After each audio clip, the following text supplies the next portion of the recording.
È sempre bello vedere Conegliano che si riempie di parchi e soprattutto di zone dove fare sport perché fa bene alla salute ma è anche bello e quindi sì, è importante che a Conegliano ci siano posti che incitano anche a praticarlo.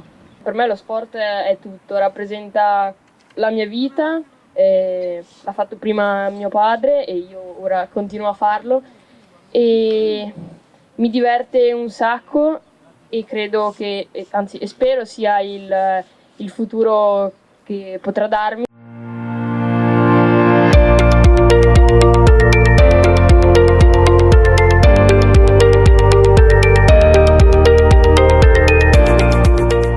Tre, due, uno. Sabato 10 maggio si è inaugurata l'area attrezzata Sport e Salute nel quartiere di Campolongo a Conegliano. Questa iniziativa mira a far rivitalizzare il territorio e incentivare corretti e sani stili di vita dei cittadini. La possibilità di avere un parco attrezzato permette alle tante associazioni sul territorio di fare anche lo sport all'aperto ai tanti ragazzi, alle famiglie.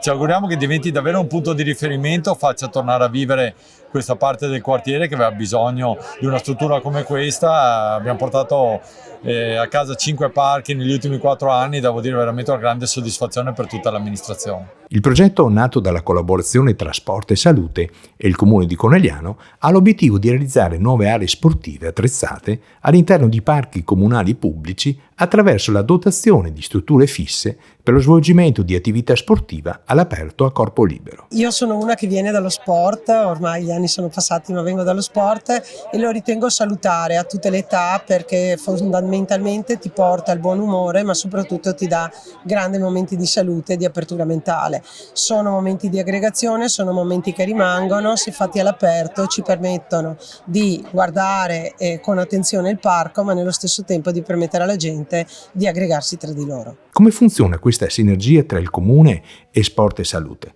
Lo abbiamo chiesto a Stefano Camporese, referente regionale. Conegliano ha scelto la configurazione massima, è un finanziamento al 50% da parte di Sport e Salute, l'azienda governativa che si occupa del benessere e dei sani stili di vita, e al 50% da parte del Comune.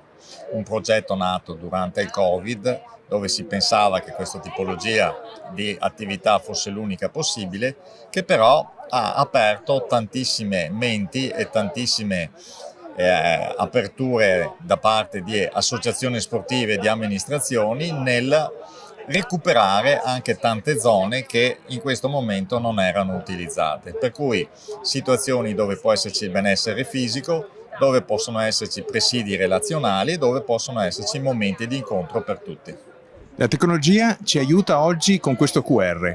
Allora, il QR code che è applicato su ogni stazione può essere inquadrato e viene collegato a dei video dove ci sono campioni dello sport che ci fanno vedere le tipologie di esercizi che ci sono all'interno di queste stazioni. Pertanto, come diciamo sempre noi, guardiamo il cosa, non guardiamo Yuri Keiki che lo fa, perché probabilmente non tutti siamo Yuri Keiki. Il progetto più ampio sarà quello di collegare tutte queste attrezzature che ci sono installate in diversi comuni per avere proprio dei percorsi dove poter sapere che se faccio un po' di chilometri me lo ritrovo anche in un altro comune vicino.